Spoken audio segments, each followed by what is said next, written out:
Salut, c'est Ninana en direct d'Oligarland 1377. On est le mardi 24 mars. On en est donc à notre 9e journée de confinement. Et je suis contente parce que je me dis qu'au moins on mourra pas de faim, parce que j'ai lu un article ce matin dans l'Express. Donc ça s'intitule « La France s'organise pour éviter la pénurie alimentaire ». Voilà, c'est génial. Bon, bah, je me suis levée à 6h30 pour avoir le temps de prendre mon petit déjeuner tranquillement avant que mes enfants ne se réveillent, d'avoir le temps d'écrire, hein, puisque c'est tout ce qui me reste, écrire. Hein. C'est vrai que j'ai dû annuler toutes les prestations des mois de mars, avril, mai, là, donc bah, du coup j'écris, hein, voilà, c'est bien, je vous ferai part de ce que ça devient tout ça. Donc bah, au moins on ne crèvera pas de faim, il paraît. Hein. Pour l'instant, le rationnement n'est pas encore à l'ordre du jour, ça pourrait venir, ça pourrait venir.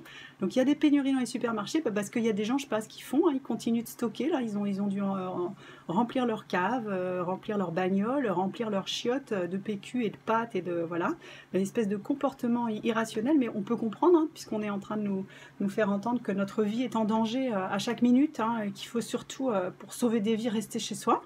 Voilà, donc jusqu'ici tout va bien. Hein. Alors bah forcément, par contre, le problème, c'est la main-d'œuvre. Donc là, je vois qu'il y a déjà 15% de gens qui ne travaillent pas. Donc c'est embêtant, c'est les dirigeants qui disent ça, c'est un problème, même dans certaines régions, 25%, parce que bah, les gens ne veulent pas aller travailler.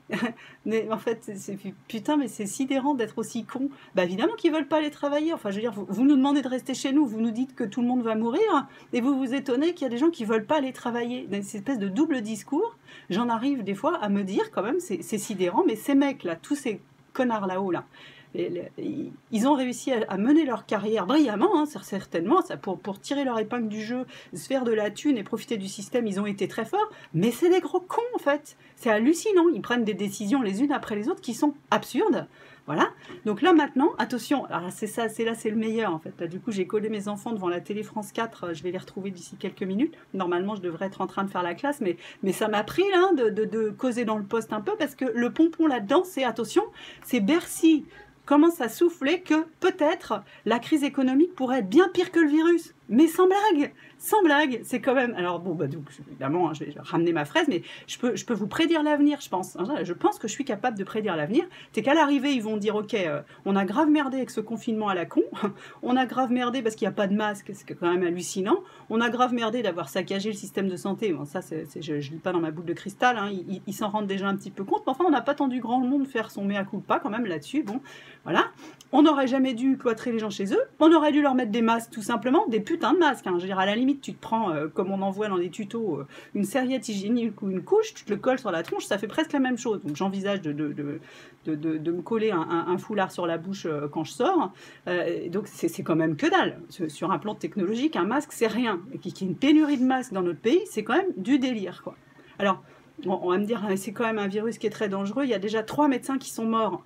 Alors, bon, les médecins qui sont morts, bah ouais, c'est hyper triste. Bon, déjà, il y avait un urgentiste de 67 piges. Donc, c'est quoi? Il voulait mourir en héros, lui, pour continuer de bosser et de trimballer des gens qui ont le virus à 67 ans, alors qu'on sait très bien que l'âge, c'est un facteur déterminant. Il ne pouvait pas rester chez lui, celui-là.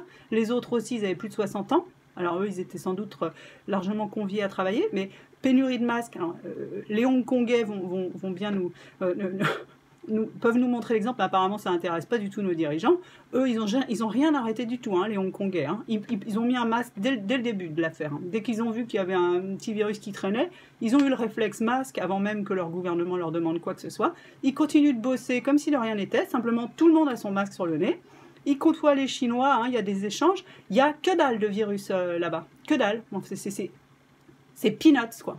Donc alors, chez nous, il y a des gens malades, c'est un fait, il faut arrêter le délire, des gens qui meurent, il y en a tous les jours, et des gens qui meurent du coronavirus, il y en a certainement une grande partie qui seraient morts d'autres choses dans les semaines à venir parce qu'ils étaient déjà pas bien, voilà. Les médecins là, qui sont morts, on pourrait nous les décrire un peu mieux en dehors de leur âge, ça clope, hein, les médecins, il y en a pas mal qui clopent comme des malades, ça bouffe aussi les médecins, ça boit du vin aussi, tu vois, peut-être qu'ils avaient une santé de merde en fait, c'est tout, donc voilà, ça a été le coup fatal, mais enfin, il faut arrêter de délirer. Et puis combien il y en a qui se sont suicidés là, ces derniers jours aussi, puis combien il y en a qui sont morts de la clope, puis combien il y en a qui sont morts de l'alcool. Donc on paralyse le pays et maintenant Bercy murmure, il se pourrait bien que les effets du confinement soient bien pires que les effets du virus. Putain, mais j'ai dû annuler plusieurs dizaines de milliers d'euros de chiffre d'affaires à cause de cette connerie, et on vient nous dire ça. Alors, il ne faudra pas vous étonner si, après tout ce merdier, là, si toutefois on n'est pas tous installés dans un bidonville géant qui s'appellera la France, si vous devez faire un virement en Chine ou à Hong Kong pour payer vos loyers, il ne faudra pas être surpris, parce que apparemment les Asiates sont quand même vraiment moins cons que nous, hein, même s'ils bouffent du pangolin. Alors, et le traitement, on continue de remettre ça en cause aussi, ce traitement, là, alors que ça soigne des gens, il n'y a pas photo. Le confinement ne sert à rien, il n'y a pas de masque, il n'y a pas de piole d'hôpital, il y a ils se surprennent aussi que les caissières aient plus envie d'aller travailler. Bah oui, tu m'étonnes qu'elles aient pas envie de travailler, tout le monde leur dit qu'elles risquent leur vie, elles n'ont pas de masque non plus. Pourquoi est-ce qu'on n'oblige pas les gens à mettre un masque pour entrer dans un supermarché? Alors là, j'entends déjà la grosse qui va me dire « Ah, toi, t'es allé à un supermarché sans ton masque ?» Bah oui, bon, bah, voilà, on évolue jour après jour. Le fait est, on devrait tous porter un masque pour pas balancer nos merdes sur autrui. Hein. Le masque, c'est pas pour se protéger soi-même, c'est pour protéger les autres. C'est pour éviter de postillonner nos saloperies. Il suffit que chacun se mette une chaussette sur la bouche et il n'y a plus de problème. Hein, ça ferait plaisir à beaucoup si je m'en collais une hein, dans la bouche même. Mais j'ai pas fini de causer, en fait. Hein. Et puis moi, si vous voulez mon avis, de se préoccuper de la mort d'autrui, il faut arrêter le délire, quoi.